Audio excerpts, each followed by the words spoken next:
So we've given it a really good serve with a garden hose, and I'm really happy with the way that the water's beating off the fabric here.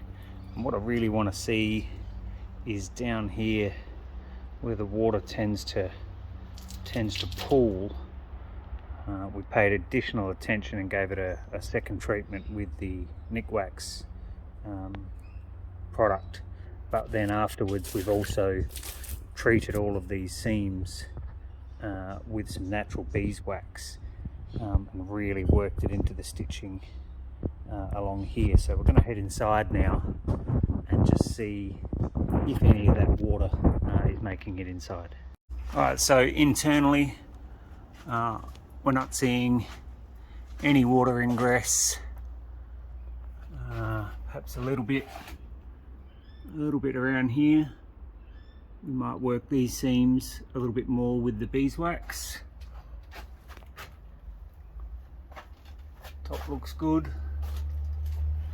These are the points where in the center of the canvas it tends to sag and holds a little bit of water. You can see a little bit of penetration there. But importantly down this end where that water definitely pools, we're not seeing any water ingress through this section at all.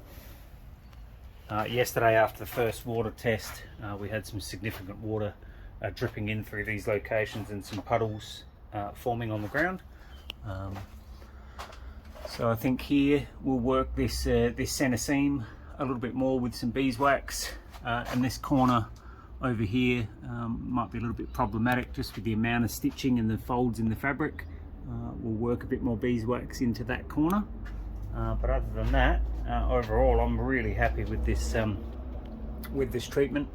The next test will be when we're out in the weeds doing a bit of camping and the wet stuff's falling out of the sky. Okay, so last water test prior to taking it out into the sun, making sure it's all nice and dry prior to packing it up for our next trip out.